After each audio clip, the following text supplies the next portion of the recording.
Xin chào tất cả các bạn. Hôm nay mình sẽ làm video hướng dẫn những điều cơ bản để các bạn có thể nuôi sống được chú ốc mượn hồn của mình. Video mang tựa đề là cách nuôi ốc mượn hồn.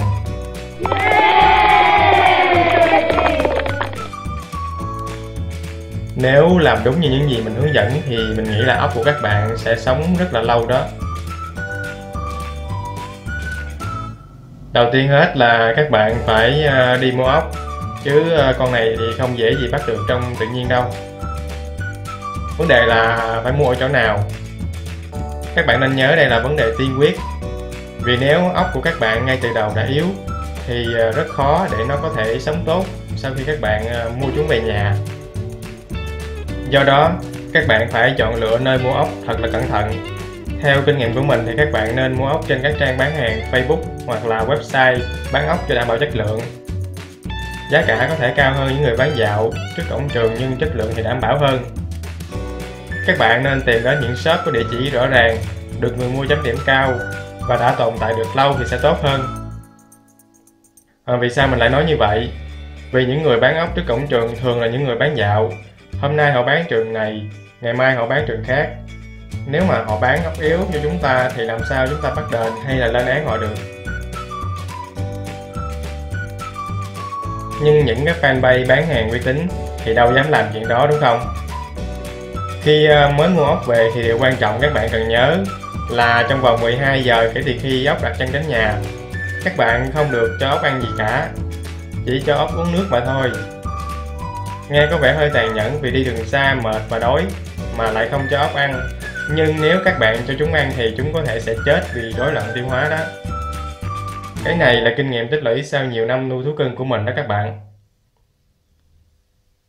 Lúc mới mang ốc về, chúng thường trải qua cái giai đoạn căng thẳng khoảng vài ngày, nên các bạn hãy để yên và đừng động chạm nhiều đến chúng.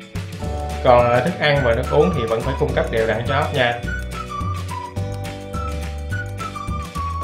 Tiếp theo là về vấn đề hô hấp của ốc. Ốc mượn hồn cần môi trường ẩm ướt để có thể thở được, do đó các bạn phải làm sao cho hồ nuôi của mình được ẩm ướt. Các bạn lưu ý là ẩm ướt chứ không phải là nhiều nước nha. Các bạn nhìn hai hũ cát này đi, một hũ chỉ ẩm thôi,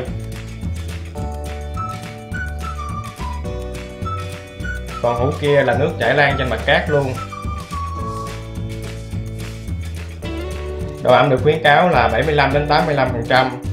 Để đo được độ ẩm thì các bạn có thể vào trang web của Lazada để mua máy đo độ ẩm. Giá thấp nhất là 75.000 một cái. Tuy nhiên theo mình là không cần thiết. Nếu các bạn có thể tăng được độ ẩm như khuyến cáo thì càng tốt. Còn nếu không thì các bạn làm sao để cho vỏ ốc, các tảng đá hay là cát ở trong hồ luôn luôn bị ướt là được. Nhiệt độ khuyến cáo đối với ốc là 24 đến 29 độ C. Và theo mình thì các bạn cũng không cần quan tâm quá đến điều này, vì việc điều chỉnh nhiệt độ như ý nó còn khó hơn việc duy trì độ ẩm rất là nhiều. Với lại mình đã từng tận mắt chứng kiến ốc sống ở những nơi có nhiệt độ khá cao, nên mình nghĩ là lâu lâu nhiệt độ lên cao một chút thì ốc không sao đâu các bạn. Trong các loại vật liệu trải nền thì mình thấy cát là loại có thể giữ được độ lạnh khá tốt. Vào buổi trưa nắng nóng, các bạn cứ thử thọc tay vào nền cát ẩm thì các bạn sẽ thấy. Các bạn không nên sử dụng xơ dừa hoặc là sỏi để trải nền, vì xơ dừa giống như là gỗ vậy, rất dễ phát sinh nấm mốc trong môi trường ẩm ướt. Còn trải nền bằng sỏi sẽ làm cho ốc không đào hang lột xác được, mà phải lột xác ngay trên mặt nền, tăng khả năng ốc bị con cát ăn khi nó đang lột xác. Để tạo độ ẩm cho ốc thì các bạn có thể dùng máy phun sương tự chế như cái mình đang cầm trên tay, hoặc là mua trên mạng như cái bình phun sương hình nết này, hoặc là sử dụng bình xịt sương. Máy phun sương thì cứ cho chạy liên tục, hoặc là khi nào các bạn đi ngủ thì tắt đi. Còn nếu dùng bình xịt sương thì các bạn nên xịt lên nền, vỏ ốc, thành hồ. Mỗi ngày xịt từ 3 đến 4 lần, như lúc sáng thức dậy, trưa, chiều và trước khi đi ngủ. Dung dịch phun sương được pha với tỷ lệ là một chai nước tinh khiết Aquafina 500ml pha với 3 nắp muối hạt. Nước để pha là nước tinh khiết hoặc là nước máy đã bay hết clo. Tại sao dung dịch phun sương lại là nước muối? Có người nói là phải phun sương bằng nước tinh khiết, nhưng cũng có người nói là phun sương bằng nước muối. Mình đã thử cả hai thì thấy là phun sương bằng nước muối ốc sẽ cảm thấy thoải mái hơn. Với lại các bạn thử nghĩ xem, là ốc này sống gần biển mà không khí ở gần biển thì lúc nào cũng có nhiều muối, nên mà suy luận logic đó thì phun sương bằng nước muối là hợp lý nhất. Các bạn xem phản ứng của bọn ốc khi được phun sương bằng nước tinh khiết và phun sương bằng nước muối nhé.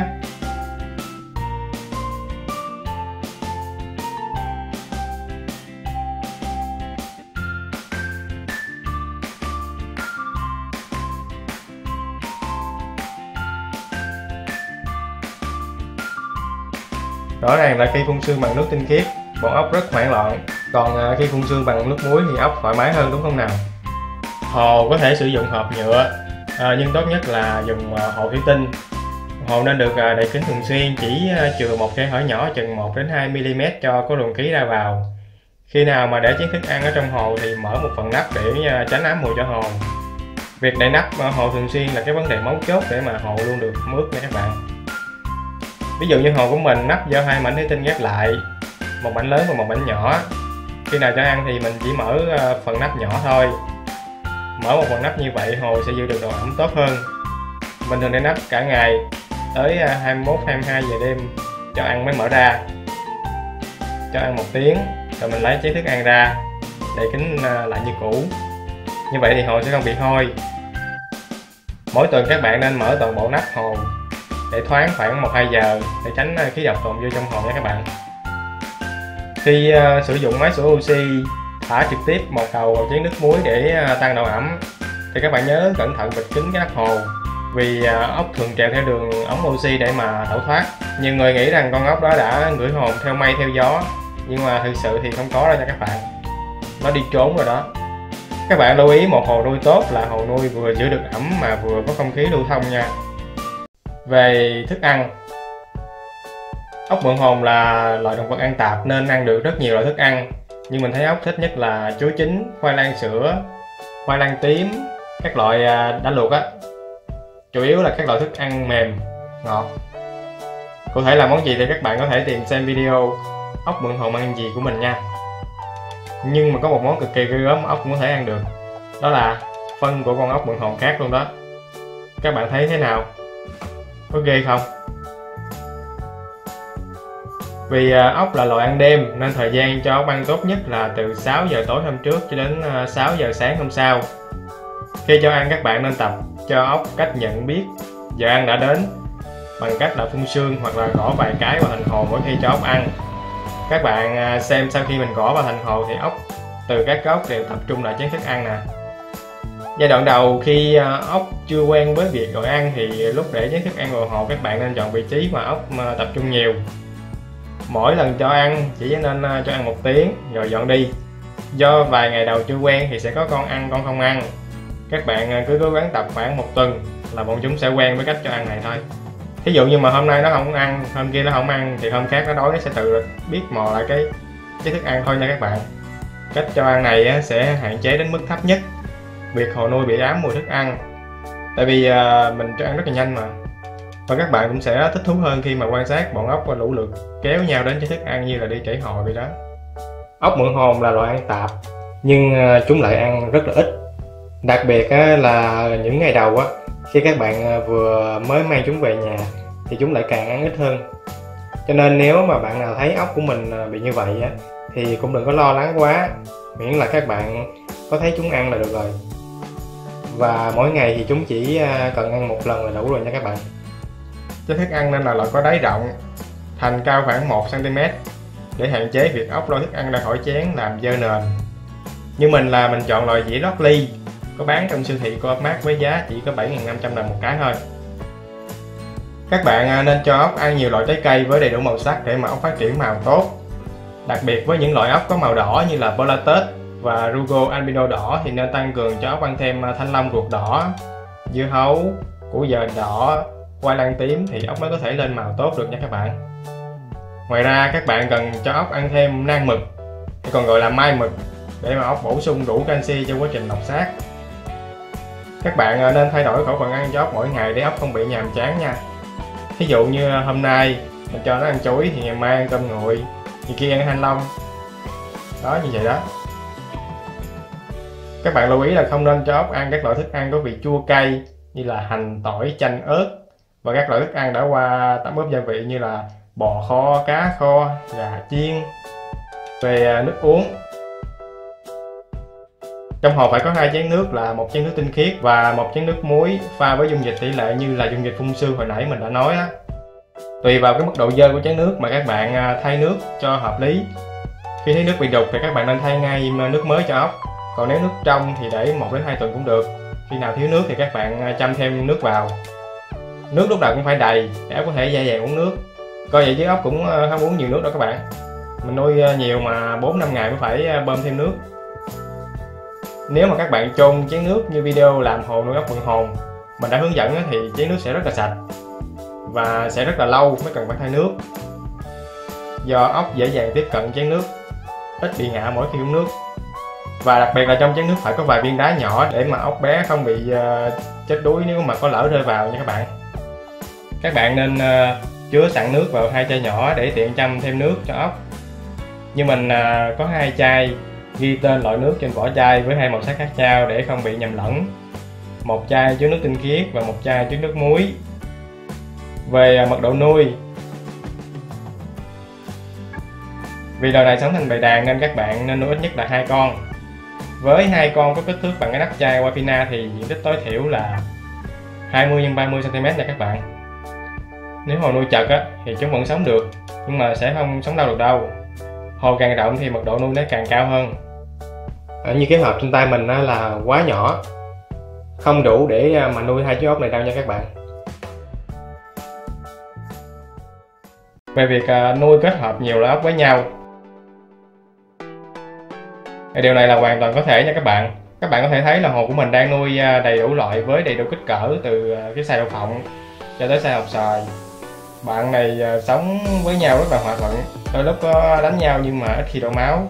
Khi mâu thuẫn thì chúng cũng biết nương sức mình, chỉ cần cảm thấy đối thủ mạnh hơn là con còn lại nó sẽ tự rút lui thôi. Về vấn đề vệ sinh hồ nuôi, mình chỉ mới nuôi với nền cát nên mình chỉ chia sẻ về việc vệ sinh nền cát thôi nha các bạn. Trước khi vệ sinh nền cát thì các bạn nên đếm xem có bị mất chú ốc nào không. Nếu bị mất thì khả năng cao là con đó nó đang lọc xác ở dưới nền cát, và các bạn không nên vệ sinh hồ lúc này nha. Nếu hồ bị hôi sau 1 tuần vệ sinh thì các bạn phải xem lại các bạn đã cho ốc ăn như thế nào, có rửa chén đựng đồ ăn mỗi ngày hay không, có để đồ ăn từ ngày này qua ngày khác hay không, có cho ốc ăn hải sản hay đồ sống hay không. Nếu có thì các bạn hãy thay đổi cách cho ốc ăn, rồi lấy toàn bộ cát đi rửa sạch với nước nhiều lần, sau đó để ráo rồi cho vào hồ như cũ. Nếu mà hồ để 6 tháng vẫn không hôi thì các bạn vẫn nên lấy toàn bộ cát ra để rửa sạch, vì một số chất bẩn nó sẽ đọng lại ở dưới nền cát. Về các vật phẩm trang trí, không nên dùng các vật phẩm trang trí bằng nhựa kém chất lượng. Ưu tiên sử dụng các loại vật liệu gần gũi với thiên nhiên như là đá, san hô, lũa. Về vấn đề vui chơi, ốc vượn hồn rất là thích leo trèo, nên khi các bạn bố trí đầy đủ cây cối, đá, san hô thì chúng sẽ rất là thích thú. Ốc cần tập thể dục để mà giải phóng năng lượng dư thừa cũng như là phát triển các cơ, nên các bạn sẽ thấy chúng thường xuyên leo lên những cái vật phẩm này. Đá Javo rất thích hợp với ốc vượn hồn, vì loại đá này có rất là nhiều vân, nhìn như Javo chứ không trơn nhẵn như các loại đá khác, nên ốc rất dễ leo trèo trên đó. Các bạn không nên xếp đá theo kiểu tạo hang, vì làm như thế bọn chúng sẽ chui rút trong đó suốt ngày, rất khó để các bạn ngắm chúng. Nếu mà không có đá Javo thì các bạn có thể đến các cửa hàng bán cá cảnh trên đường Nguyễn Thông quận 3 hoặc là Lô Sình Tính quận 5 để mua san hô, lũa cho ốc. Về việc cầm nắm ốc, ốc vượn hồn có thể kẹp, mức độ nghiêm trọng là tùy thuộc vào kích thước ốc, nhưng thường chỉ gây ra chảy máu. Ốc baby nó sẽ hung hăng hơn những con trưởng thành rất là nhiều. Tuy nhiên chỉ cắn nhẹ chứ như kiến chứ không gây chảy máu. Do đó các bạn phải lưu ý khi mà cầm chúng.